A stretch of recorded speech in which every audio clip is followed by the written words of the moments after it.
cómo se toman decisiones vitales, de esas que marcan el futuro de la seguridad o del planeta, cuando tienes un exceso de información y la certeza es, bueno, básicamente una fantasía. Hoy vamos a analizar una combinación de fuentes muy poco habitual, la verdad. Por un lado, un informe estratégico denso sobre el cambio climático y cómo impacta en las Fuerzas Armadas, y por otro, unos fragmentos sobre un filósofo de la antigua Partago, del que seguramente casi nadie ha oído hablar, Clitómaco. Y la misión, si queremos llamarla así, es descubrir ese hilo invisible, pero increíblemente fuerte, que conecta la estrategia militar del siglo XXI con un pensador de hace más de 2000 años. Porque la clave, y esto es lo fascinante, es la misma para ambos. Cómo actuar cuando no puedes estar seguro de nada. De acuerdo, vamos a desgranar esto. Hay un dato en las fuentes, para empezar, que me ha llamado muchísimo la atención. El protocolo de Kioto, el de 1997, que fue el gran acuerdo de su época, pues excluía explícitamente las emisiones de los ejércitos. Sí, se consideraban un tema aparte, un tabú casi. Y sin embargo, los documentos que tenemos hoy delante, escritos por y para militares, consideran el cambio climático una amenaza directa. Es que es un giro de 180 grados. Es un cambio de paradigma total. La Estrategia de Seguridad Nacional Española de 2017, por ejemplo, ya lo cataloga como uno de los grandes desafíos para la humanidad. Lo que ha pasado es que ha dejado de verse como un problema, digamos, solo medioambiental. Algo para activistas, ¿no? Exacto. O para el Ministerio de Ecología. Ahora se entiende como una cuestión estratégica de primer nivel. Y para entender ese salto, hay un concepto que se repite una y otra vez en estos textos: el cambio climático como multiplicador de riesgos. Entiendo lo de multiplicador, pero me cuesta visualizarlo. O sea, si no existiera el cambio climático, esos conflictos no pasarían. ¿O serían menos intensos? No sé hasta qué punto es protagonista. Esa es una pregunta excelente, porque va al corazón del asunto. No, la idea no es que el cambio climático cree guerras de la nada. Más bien, coge tensiones que ya existen en regiones frágiles. Pobreza, gobiernos débiles, escasez de recursos. Justo. Coge todo eso y, por decirlo de alguna manera, le echa gasolina. Las agrava, las acelera. Hace que un conflicto que estaba latente se vuelva mucho más probable. Es un catalizador. Y supongo que no es solo una teoría, que esto se basa en datos. En los informes mencionan un estudio muy concreto sobre África subsahariana. Sí, es un estudio muy revelador. Correlacionó datos de temperatura con la incidencia de conflictos armados entre 1980 y 2002. Y la conclusión fue estadísticamente significativa, ojo.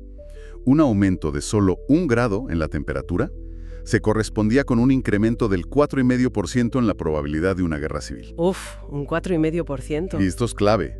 No es determinismo. Nadie dice si sube la temperatura hay guerra. No. Es puro pensamiento probabilístico.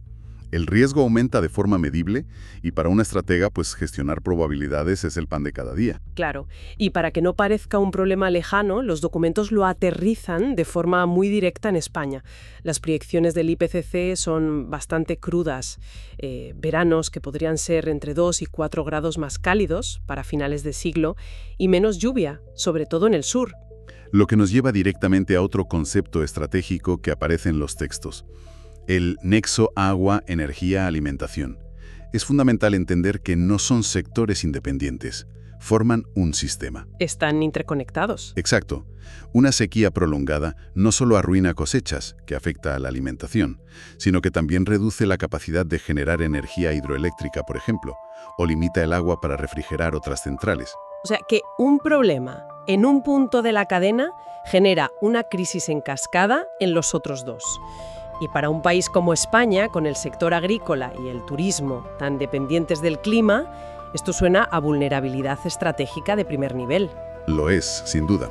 Pensemos en el impacto sobre cultivos como el olivo o la vid, o en la tensión sobre los recursos de agua en zonas costeras que además tienen una presión turística brutal en verano. Cuando el cambio climático presiona uno de estos puntos, el nexo entero se resiente, y eso puede generar inestabilidad. Y en medio de este escenario tan complejo están las Fuerzas Armadas, que según los informes juegan un doble papel que roza, no sé, la esquizofrenia.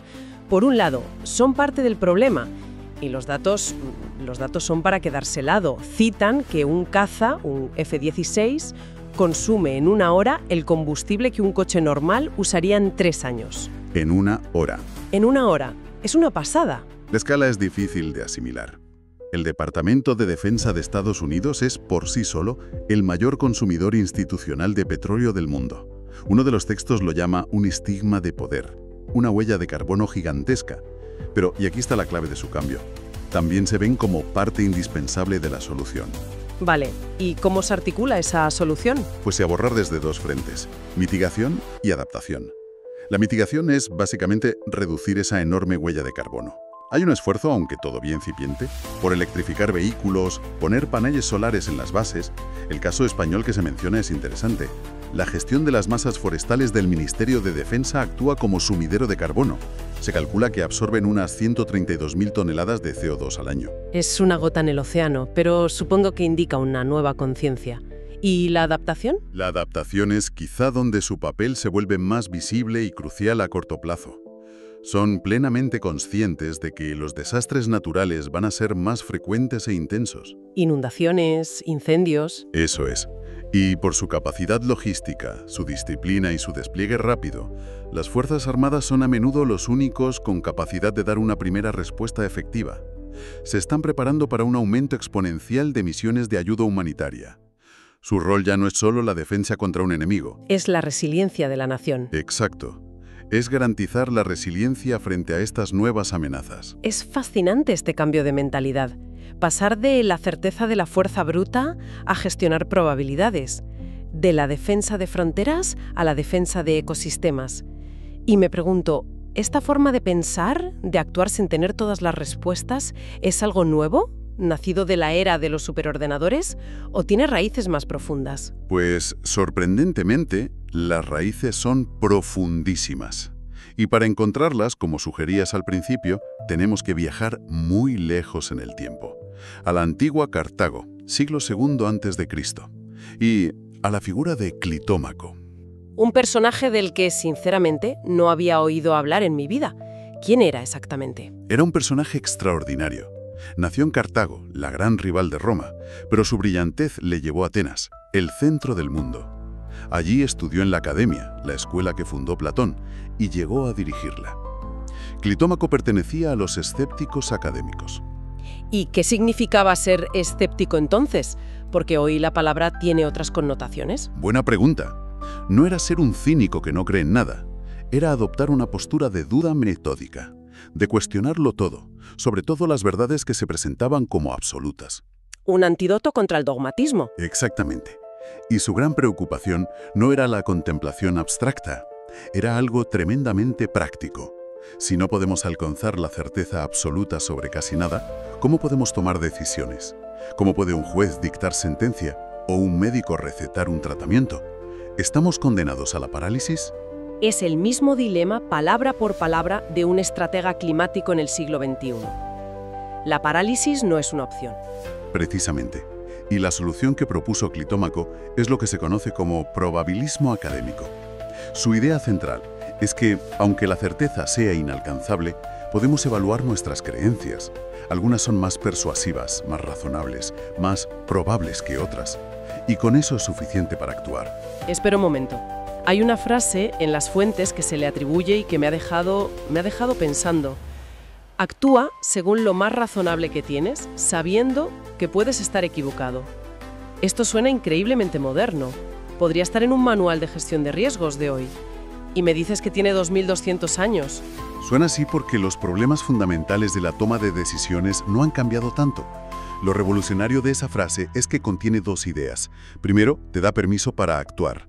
Usa tu razón, evalúa la evidencia, toma un camino. Pero segundo, te impone una dosis de humildad. Mantente siempre abierto a la posibilidad de que te equivoques. Es la fusión perfecta entre acción y autocrítica. Exacto. Es una defensa total del pensamiento crítico frente a la fe ciega. El paralelismo con el problema climático es asombroso. Pensemos en el ejemplo de la subida del nivel del mar, que se menciona en los informes. Tenemos al IPCC, el panel de la ONU, que en su peor escenario para 2100 habla de una subida media de 0,74 metros. Pero luego hay otros modelos semiempíricos que llegan a proyecciones de hasta 2,5 metros. Hay una gran incertidumbre. Efectivamente. Un dogmático se aferraría a una cifra. Alguien paralizado por la duda diría que, como no lo sabemos, no podemos hacer nada. ¿Qué haría un estratega que sigue la filosofía de Clitómaco? Pues supongo que no se quedaría esperando a que los científicos se pongan de acuerdo al milímetro. Analizaría el riesgo. Exacto. No necesita la certeza del 100%. Lo que tiene es un consenso abrumador sobre la probabilidad de un riesgo gravísimo. Lo más razonable, lo más persuasivo, es que el nivel del mar va a subir de forma peligrosa. Por lo tanto, tiene que actuar en base a esa probabilidad. Planificar la reubicación de bases navales, reforzar infraestructuras. Prepararse para crisis de refugiados climáticos. Actúa con la mejor información disponible, sabiendo que los modelos pueden afinarse, pero entiende que la inacción sería con toda probabilidad la peor equivocación de todas. Es Clitómaco como doctrina de seguridad global. Entonces, si juntamos todo, lo que tenemos es una institución como el ejército, tradicionalmente rígida, jerárquica, que se ve forzada por la realidad a adoptar una filosofía de flexibilidad radical. Y esa es la conexión final. Uno de los documentos habla de la necesidad imperiosa de fomentar una cultura de la transformación permanente dentro de las Fuerzas Armadas. Y esto no es otra cosa que la filosofía de Clitómaco convertida en doctrina institucional. ¿Y qué significa en la práctica esa cultura de la transformación permanente? Suena un poco a jerga corporativa, ¿no? Puede sonar así, pero su significado es muy profundo. Significa abandonar la peligrosa tendencia de planificar siempre para la última guerra que se libró. Implica un estado de reevaluación constante. En la práctica, se traduce en entrenamientos para escenarios que antes eran impensables. Como una pandemia o un ciberataque masivo. O una crisis humanitaria por sequía. Significa invertir en análisis de datos en lugar de solo en más tanques y tener cadenas logísticas ágiles. Es, en esencia, diseñar una organización que prospera en la incertidumbre. ¿Y esta transformación se queda solo en lo táctico, en cómo responder a un huracán, o va más allá? Porque las fuentes tocan un par de conceptos casi filosóficos que me parecieron muy potentes. Va mucho más allá. Los análisis más avanzados argumentan que la transformación no puede ser solo operativa, tiene que ser ideológica. Y aquí es donde introducen conceptos como ecocidio, la idea de que la destrucción del medio ambiente debería ser considerada un crimen internacional. A la altura del genocidio. A esa altura. Y más profundo aún, la necesidad de una cultura poshumanista. Poshumanista. Es una palabra que impone. ¿Qué significa en este contexto? Nos como una especie separada y superior, como dueños de la naturaleza, con derecho a explotarla sin límites. Y empezar a vernos como lo que somos, una parte más, aunque muy poderosa, de un ecosistema del que dependemos por completo. La seguridad a largo plazo, argumentan, ya no puede consistir en defender a los humanos de la naturaleza, sino en defender el sistema planetario que nos sostiene a todos. Entonces, el enfoque de Clitómaco, el actuar con la mejor evidencia, es como la herramienta para empezar, pero la meta final es mucho más ambiciosa. Mucho más. El probabilismo es lo que nos permite empezar a caminar en medio de la niebla. Pero el destino, según estas fuentes, es una relación fundamentalmente distinta con el planeta. Y esto tiene una aplicación que va mucho más allá de lo militar. Todos en nuestra vida nos enfrentamos a una sobrecarga de información y a la necesidad de tomar decisiones importantes con datos incompletos.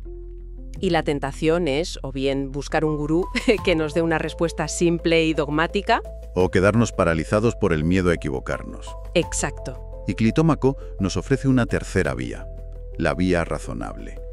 Infórmate lo mejor que puedas, sopesa las probabilidades, actúa con valentía y, sobre todo, conserva la humildad para cambiar de opinión si la evidencia cambia. Es una herramienta mental increíblemente útil. Para terminar, todo esto nos deja con una última reflexión. Las fuentes militares mencionan la necesidad de avanzar hacia esa cultura poshumanista. Clitómaco nos enseñó a actuar basándonos en probabilidades. Los estrategas lo están aplicando a los riesgos del cambio climático. Pero, ¿y si la mayor de todas las incertidumbres no reside en los modelos climáticos, sino en nuestra propia capacidad para hacer ese cambio de visión del mundo? ¿A qué acciones probables y razonables debería impulsarnos esa profunda incertidumbre sobre nosotros mismos?